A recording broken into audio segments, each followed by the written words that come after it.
तो दोस्तों ये एक प्रोजेक्शन है जिसमें स्लैब जो सपोर्टिव कॉलम है वो उनसे जो सपोर्टिव बीम जा रही है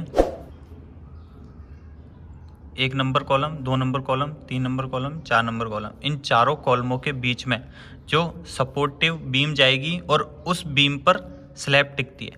आप फोटो में देख सकते हैं। सबसे पहले स्लैब दिखा रहा है, फिर ये बीम, इनर, आउटर, बॉटम और ये कॉलम, इस तरह के सपोर्ट होते हैं। उसके बाद में अब इसकी जो लंबाई चौड़ाई मैंने अज्यूम करी है, मैंने आपको एक इस पूरे जो प्रोजेक्शन होता है, इस पूरे प्रोजेक्शन का आज की वीडियो में हम शटरिंग का नाप निकालेंगे। इसमें कितना शटरिंग का नाप बनता है। एक्चुअल में ये एक बेसिक चीज़ें होती हैं किसी भी स्टूडेंट के लिए, कॉन्ट्रैक्टर के लिए या सिविल इंजीनियर के लिए। कोई अगर अपना नया काम स्टार्ट करना चाहता है या फिर अगर इंटरव्यू में भी जो हमसे क्वेश्चन पूछे जाते हैं, ये बेसिक चीज़ें ये पूछी जाती हैं। जो मैं वीडियो में लेके आता हूँ वो सब अधिकतर बेसिक चीज़ें मैं बताने की कोशिश करता हूँ आपको। तो उसी तरह से ये हमारी जैसे स्लैब है, इस स्लैब की लंबाई और चौड़ाई हमने 10 मीटर बाई 10 मीटर, जो कॉलम की साइज़ है ये सिर्फ एक समझाने के तौर पर है।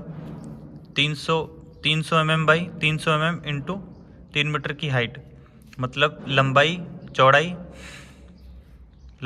चौड़ाई और कॉलम की जो हाइट होगी वो होगी 3 मीटर। उसके बाद में जो हमारी बीम जा रही है, ये बीम की जो लंबाई और चौड़ाई 300 mm बाई 500 mm की हाइट है। लेंथ इनकी कॉलम से लेकर कॉलम तक रहती है। बीम की लेंथ स्लैब की अंदर से अंदर स्क्वायर फीट में निकलती है और बीम भी स्क्वायर फीट में निकलती है और कॉलम भी स्क्वायर फीट में निकलता है। तीनों स्क्वायर फीट में निकलते हैं, बट थोड़ा सा प्रोजेक्शन का चेंजेस होता है इनमें। तो उसी को लेके आगे चलते हैं। तो दोस्तों ये आप छत का नाप देख सकते हैं। छत की जो फ़ोटो आप दिखाने की मैं कोशिश कर रहा हूँ, इसमें आपको छत का नाप दिखा रहा है। प्लेट सेटरिंग भी होती है, प्लाई सेटरिंग भी होती है, दोनों की सेम चीज़ होती है। नाप में कोई वेरिएशन नहीं होता, सेम नाप होता है दोनों का। तो हमने एज्यूम किया है 10 मीटर बाई 10 मीटर ये लंबाई होती है और ये चौड़ाई होती है। अब छत का नाप निकालने के लिए हमें सबसे पहले लंबाई इंटू चौड़ाई, लंबाई 10 मीटर और चौड़ाई 10 मीटर, इन दोनों को गुणा करने के बाद में मीटर स्क्वायर निकलता है। स्क्वायर मीटर भी कह सकते हैं जिसको। छत का नाप लंबाई इंटू चौड़ाई, लंबाई चौड़ाई करने के बाद में स्क्वायर मीटर में निकलता है। अब जैसा कि हमें ये पता है, मैं आपको मीटर में निकालने के लिए रिकमेंड करूँगा, क्योंकि मीटर में आसानी होती है। फिट में जो नए स्टूडेंट होते हैं या कॉन्ट्रैक्टर या सिविल इंजीनियर जो होते हैं, फिट में थोड़ा सा उनके लिए प्रॉब्लम्स होती है, बट mm में बेस्ट है। बस थोड़ा सा ध्यान रखने वाली बात है। अब मीटर में जैसे स्क्वायर मीटर ये निकल गया। अब जैसे कि हमें पता है कि 1 मीटर में 3.28 रनिंग में फिट होते हैं, तो 3.28 इंटू 3.28 स्क्वायर फिट में निकालने के लिए हम इनको 2 से 3.28 इंटू 3.28 कर देंगे, तो स्क्वायर फिट में ये हमें 10.76 हमारा निकलता है स्क्वायर फिट में। मीटर में रनिंग नाप में फिट अलग होता है, स्क्वायर फिट में अलग होता है और क्यूबिक फिट में अलग होता है। स्क्वायर मीटर को स्क्वायर फिट में कन्वर्ट करने के लिए 10.76 से गुणा कर दिया जाता है। तो ये 10.76 से गुणा करने के बाद में इसका जो टोटल नाप निकल के आता है वो होता है 1076 स्क्वायर फिट। अब सेकंड चीज़ होती है दोस्तों हमारी बीम का नाप। ये तो हमने तो छत का नाप निकाला था। अब हमारा होता है जो सपोर्टिव होता है बीम का नाप, जिसके ऊपर छत हमारी टिकती है। अब बीम में 3 तरह के नाप होते हैं। सबसे पहले तो बॉटम लगता है, फिर इनर साइड लगती है और एक आउटर साइड लगती है। आप फोटो में देख सकते हैं, ये फोटो में दिखा रहा है, आउटर साइड दिखा रहा है, इनर साइड दिखा रहा है और बॉटम दिखा रहा है। अब बॉटम की साइज़ निकालने के लिए, बॉटम की जैसे साइज़ अपन ने बीम की जो साइज़ है वही है 300 mm बाई 500 mm की अपने साइज़ रखी थी।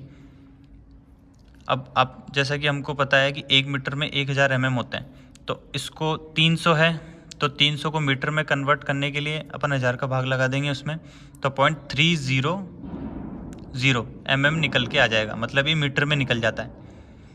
अब जैसे कि ये तो होती है इसकी चौड़ाई, लेकिन उसकी लंबाई कितनी होगी अपनी, ये देखिए, ये 10 मीटर। यहाँ जो बॉटम जाएगा, यहाँ से लेके यहाँ तक जो बॉटम जाएगा उसकी लंबाई तो हो गई 10 मीटर, और उसकी जो चौड़ाई है ये वाली चौड़ाई अपनी कितनी, जो साइज़ थी हमारी बीम की 300 mm बाई 500 mm, तो ये हो गई चौड़ाई, ये तो हो गई चौड़ाई 300 mm, ये चौड़ाई हो गई। तो ऐसे ही इसको 300 को मीटर में कन्वर्ट कर देंगे पहले, फिर मीटर में कन्वर्ट करने के बाद में इंटू 10 से गुणा कर देंगे, तो ये निकल के आ जाएगा 35 स्क्वायर मीटर, 3 स्क्वायर मीटर। तो गुणा करने के बाद में निकलेगा 3 स्क्वायर मीटर। अब 3 स्क्वायर मीटर को स्क्वायर फिट में गुणा करने के लिए वही जैसे हमने पिछली बार किया था छत के अंदर 10.76 को गुणा किया था, तो ऐसे 10.76 को गुणा करने के बाद में 32.28 स्क्वायर फिट निकल के आ जाएगा। तो ये बॉटम का काम हो गया पूरा, छत का भी काम हो गया पूरा। अब आती है इनर साइड, जो ये अंदर इनर की तरफ जो साइड लगती है, इसकी हमें लंबाई की ज़रूरत पड़ेगी हाइट की। तो हाइट हमारी कितनी है 500 mm। ये तो बॉटम की बात थी, जब अपन ने ये बॉटम लगाया था तो ये 300 mm था। अब जब हमारी हाइट की बात आती है तो हाइट के लिए हमें 500 mm की ज़रूरत पड़ेगी। तो इनर साइड के लिए हमेशा एक चीज़ का ध्यान रखना कि जो पूरी बॉटम की जो साइज़ होती है, बीम की जो साइज़ होती है 500 mm, उसमें से भराई माइनस होती है जितनी हम भराई कर रहे हैं। अब हम भराई कितनी करते हैं, छत की भराई हमारी कितनी है 150 mm की हमारी छत की भराई है। तो 150 mm की छत की भराई करेंगे तो इसमें से 500 में से 150 माइनस करेंगे तो 350 mm निकल के आएगा। मतलब जो बीम की लटक होती है, जो बीम की नीचे की तरफ से लटक होती है, ये फोटो के अंदर आप देख सकते हैं, ये इनर साइड होती है, इसमें जो बीम की लटक होती है उसमें 350 mm निकल के आएगा। तो उसी तरीके से 350 को मीटर में कन्वर्ट करने के लिए 1000 का भाग लगा देंगे और फिर इंटू 10 मीटर की लेंथ है, मतलब यहाँ से लेके यहाँ तक वही 10 मीटर, 10 मीटर से गुणा करने के बाद में 3.50 स्क्वायर मीटर निकल के आ जाएगा। उसको स्क्वायर फिट में कन्वर्ट करने के लिए 10.76 से गुणा कर देंगे, तो ये इनर साइड भी निकल जाएगी। अब आते हैं दोस्तों आउटर साइड पे। आउटर साइड में भी नाप सेम होता है, बट थोड़ा सा एक वेरिएशन ये होता है, जैसे 500 mm की जो हमारी हाइट होती है, जो बीम की जो हमारी हाइट है 500 mm की, ये हमें पूरी लेनी पड़ती है, क्योंकि आप ये फ़ोटो में देख सकते हैं आउटर साइड जो होती है हमारी पूरी लगती है पीछे की तरफ से।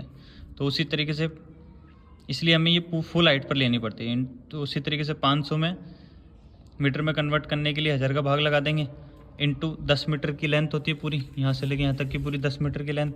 10 मीटर की करने के बाद में 5 स्क्वायर मीटर आ जाएगा। 5 स्क्वायर मीटर को स्क्वायर फिट में कन्वर्ट कर लेंगे, वही 10.76 से गुणा कर देंगे, तो टोटल 53.80 स्क्वायर फिट निकल के आ जाएगा। अब बीम का पूरा नाप हो चुका है। जैसे कि सबसे पहले हमने क्या निकाला था, बॉटम, ये बॉटम निकल गया पूरा, इनर साइड निकल गई, आउटर साइड निकल गई। तो इन तीनों को जोड़ दिए थे, बॉटम को, इनर साइड को और आउटर साइड को। तो इन तीनों को, bottom plus inner side plus outer side, इन तीनों को जोड़ने के बाद में टोटल बीम का नाप भी आ गया हमारा 123.84 स्क्वायर फिट। तो तीसरी चीज़ पर आते हैं दोस्तों, कॉलम का नाप। अब ये आप फोटो में देख सकते हैं, ये इस तरीके से कॉलम होता है। इसमें हमें 4 फर्मे लगते हैं, 4 अलग अलग तरह के फर्मे लगते हैं इसमें। ये देख सकते हैं, ये पहला, ये दूसरा, ये तीसरा और ये चौथा। अब एक की साइज़ निकाल लो तो 4 की अपने आप निकल जाएगी, बाकी 3 की अपने आप निकल जाएगी, तो 4 हो जाएंगे। तो एक की साइज़ क्या होती है 300 mm बाई 300 mm, और जो इसकी हाइट होती है, इसकी हाइट जो होती है वो अपने को देनी है 3 मीटर। वो तो जो एज पर साइड जो भी आप करोगे उसमें दिखा देगा। जैसे ये लंबाई हो गई, ये चौड़ाई हो गई, ये ऊंचाई हो गई। अब एक फर्मे का निकालना पड़ेगा, एक फर्मे का वही 300 में 1000 का भाग लगा लो मीटर में कन्वर्ट करने के लिए, तो 0.300 आ जाएगा, इंटू हाइट कितनी 3 मीटर है। ये करने के बाद में 0.90 आ जाएगा। 0.90 को स्क्वायर फिट में करने के लिए 10.76 से गुणा कर दो तो 9.68 आ जाएगा। अब ये 9.68 जो है ये निकला आपका एक फर्मे का इसका। अब बाकी 3 फर्मों का निकालना है, तो बाकी 3 फर्मों का करने के लिए 9.68 इंटू 4 कर देंगे, तो बाकी चारों फर्मों का निकल के आ गया, बाकी चारों का निकल के आ गया 38.76। अब छत का नाप भी आपने निकाल लिया, बीम का नाप भी आपने निकाल लिया, कॉलम का नाप भी आपने निकाल लिया, तो एक पूरा प्रोजेक्शन का आपने पूरा नाप निकाल चुके हो। तो इन तीनों को जोड़ने के बाद में 4222.76 स्क्वायर फिट ये टोटल निकल के आता है पूरी शैटरिंग का नाप, जो छत का, बीम का बॉटम, बीम का इनर, बीम का आउटर, कॉलम के चारों फर्मे हो गए। और अब जो कॉलम के चारों फर्मे हुए ये सिर्फ एक कॉलम का निकला है, बाकी 4 कॉलमों की जो साइज़ होगी वो उस हिसाब से निकल जाएगा। तो इन तीनों को जोड़ने के बाद में कितना आता है हमारा टोटल 4222.76 स्क्वायर फीट। अब मान के चलिए रेट हमारी जो भी आप वो तो ठेकेदार से तय करते हो, 20 रुपये है या 25 रुपये है या 30 रुपये है, तो 4222.76 इंटू 20, बाकी टोटल अमाउंट अपना निकल के आ जाएगा। तो इस तरीके से हम सेंटरिंग का नाप निकालते हैं। तो और आगे की आपसे रिक्वेस्ट है इस तरह की वीडियो देखने के लिए लाइक शेयर एंड सब्सक्राइब करें।